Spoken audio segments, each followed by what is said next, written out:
Do you really know whether your business is making or losing money? If the answer to that is no, then you need a set of management accounts. In this video, we're going to cover three things. Firstly, what are management accounts? Secondly, how would you apply them in your business? And thirdly, what's the benefit of having a set of management accounts? Let's start with the basics. What are management accounts? Most people will be familiar with what we call financial accounts or statutory accounts. These are the accounts that get built at the end of your business year. And they cover basic compliance, they cover tax, and they're built in a very prescribed format.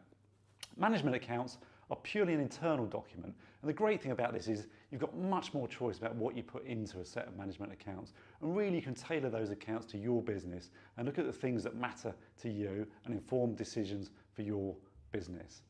So what would you expect to see in a set of management accounts? What are the basics? Firstly, profit and loss. This is sort of the staple report in all sets of management accounts. And in its simplest form, this is your revenue, so the money coming in, your sales figures, your costs, and then your profits. And for some people, keeping it in that nice sort of simple structure is really, really important. And you can then break that down by time period. So you can look at it by week, by month, by day, by year. And then you can structure those management accounts to give you what is really meaningful for your business. So we have some companies that look at management accounts daily. They want to understand what their daily sales figures are, so they need a set of daily management accounts, albeit quite often they're quite light in detail. For most companies, it tends to be a monthly or quarterly report though. So they'll ask us to build a management pack, which will look at the full quarter or look at the full month and give them the insight that they need for their business. So the first one in the management account, the key one is profit and loss. The second one would be a balance sheet. So this typically shows the assets and liabilities of business. And again, this is really important because one of the key assets on that balance sheet will be the cash position. So how much cash is in the bank. And it'll also help inform them of things like loans that they've got outstanding and how those loans are being paid back and any sort of future liabilities that are coming up. Third key thing will be cash flow. Really, really important for a business to understand what its cash position is. And a cash flow in its simplest form will be money in and money out to the business. So money in, where's it coming from? Sales, it might be coming from loans or financing, so that's your money in figure. And money out, this will generally be your expenses, your salaries, any loan repayments.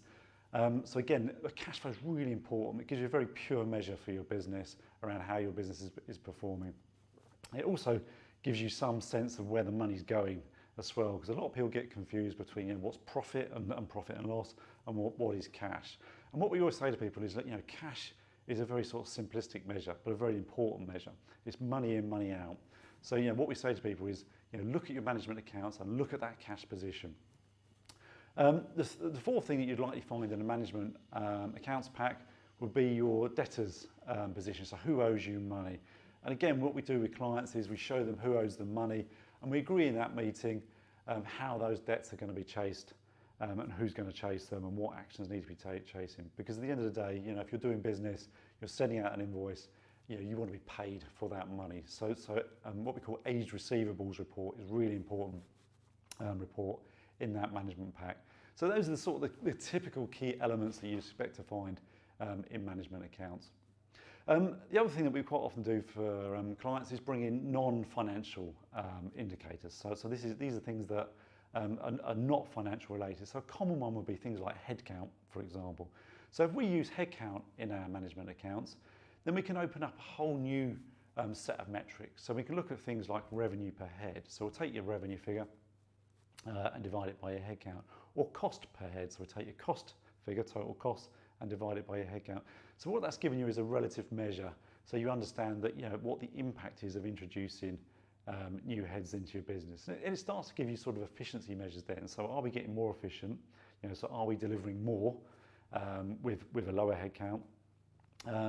And it starts to give you just another dimension to your business. So headcount is really, really important.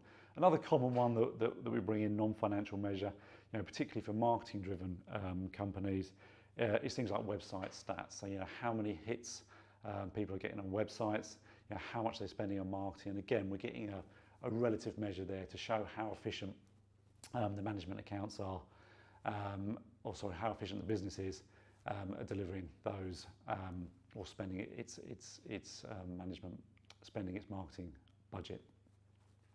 So those are sort of the key components of a management accounts pack and what you'd expect to find in management accounts. So the second one we're going to cover is, why it matters. Why is it really important? Well, the first one is around is really business survival. Yeah, if you don't understand, what your profitability is in your business, where your cash is going, there's a real risk to your business then around its survivability. Is it going to have enough cash in its bank to meet its short-term obligations? And if you don't know that, or you don't understand the position financially, then you run a real risk that your business could run out of money, and the worst could happen and your business could fold. So that's the first and fundamental reason is why it matters is business survivability. The second one is around investment. So where do you want to put your money in the future? So what management accounts give you is that look forward, potentially to what is going to come down the track, and then you can start making decisions about, should I hire that extra resource? Should I buy that new machinery? Should I buy that new van? All of those things you can start to glean from a set of management accounts. And what we'd normally bring into a set of management accounts as well as a forecast position as well. So we'll look at management accounts, we'll look at history, and then we'll use those management accounts to inform on the future. So what is the history telling us about how well your business has performed previously, and then we can use that to start building a really good forecast for the future to decide and make decisions about what potentially going to change. And then if we build a forecast set of management accounts, then we can sort of use assumptions, then we can flex those assumptions as well. So what happens if we have a really good year and sales go up? Then that's going to potentially create more profit, more headroom for cash, and then we might be able to open the door for more investment. But equally, if things are looking tight, then we can say, okay, so what do we need to do? What levers have we got to rein that cash position in and protect your cash position? So again, that's why those management accounts really matter. They inform on decision making. The other thing it helps to do is guide. If you imagine a board are sitting and they're reviewing a set of figures, it helps guide judgments and decision making. It starts to inform decisions, and then companies can have a debate. Some people have different views, but those debates are much richer if you've got a set of management accounts that you can use to help you inform future decisions. And then from the back of that, you can come up with a set of objectives. This is how this is what we want to achieve, and then you can come up with actions about how those objectives are going to be achieved. And then if you've got a set of management accounts which are supporting those objectives, whether you're on track or off track on those objectives.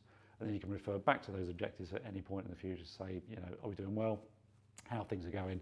And then you can take corrective action if it's needed. So those are the sort of issues of why it really matters. So the third and last point is, how do you introduce management accounts into your business? So the first area that really needs to be strong is bookkeeping. And we always say to people, your bookkeeping needs to be tip-top. If you haven't got decent bookkeepers and decent bookkeeping going on in your company, then all of the reports that come out of your business, all of these management reports, are really not going to make an awful lot of sense. So we ought to always say to people that concentrate on the basics, and often it is a really overlooked skill, bookkeeping. But if your bookkeeping is off, it will mean your reports are off, and you won't be able to get a true understanding of what your profitability is and what your cash position is. So start at the basics. Start with the bookkeeping to make sure that is tip-top and A1 in your business. Some firms have got in-house bookkeepers, some bring in external bookkeepers and outsource that to people like us who are outsourced providers of bookkeeping services. But that's what we ought to say to people: make sure your bookkeeping is tip-top, and it's making sure things like the bank account is reconciled, so everything in the bank has been accounted for. If it hasn't been, then you're going to miss things, and there's a real risk then you're going to make the wrong decisions because your management accounts won't be right. And then what happens is you'll be looking at a set of numbers, they won't make sense to you, or if you're presenting them to the board, they won't make sense to your board either. And then there's a real risk there that you could make the wrong decisions, or frankly you just haven't got sufficient confidence in the numbers to make any decisions at all. So start with making sure the bookkeeping is correct in your firm. The second area is, once you've got the bookkeeping right, how do you extract these reports? So make sure, in this day and age, most people are using some form of accounting system. So we use primarily Xero in our firm, but small business world, it tends to be Xero, QuickBooks, Free Agent. These systems do have basic management accounting modules built into them, so you can run management accounts straight out of these systems. And they are absolutely fine. They will give you the basics. So they'll give you a profit and loss, they'll give you a balance sheet, and they'll give you a cash flow position. And for a lot of firms, that's really what they need. For other firms, particularly if you want to start blending it with non-financial measures, then you might need a more sophisticated analytics package. So we use a system called Fathom and a system called Sift. And that gives us more sophisticated reporting. And it just gives us another, I suppose, dimension that we can look at. So we can bring in, graphical displays, we can bring in table displays, we can mix data, we can mix financial data with non-financial data. And that just gives us a broader or richer mix to present to our clients and show them what's going on. But sort of taking that sort of step back, the basics are, get it into an accounting system, where you can run a profit and loss and where you can run a balance sheet and cash flow. Once you've got all of that in place, then you need to agree really amongst yourselves and within your firm what the frequency of those reports is going to be. So are you going to do them daily? Are you going to do them weekly, monthly, quarterly? But whatever you do, it should be in line with what your business needs. What we sort of say to people, don't burden yourself with too much or overburden yourself with too much information, because sometimes you can get sort of deaf by numbers. So agree in your organisation what is important. As I say, normally we often do, like, for some firms they'll do a sales flash weekly, so they want to see, or daily, to understand what their sales figure is. But they probably wouldn't need a full management pack until the end of the month or the end of the quarter. And in that full management pack, then you would cover profit and loss, balance sheet, cash flow position, debtors, who owes you money, and who you owe money to. So those are the key components of management accounts and the management accounts pack. I hope that's been useful to you. If we can be of help, please do get in touch.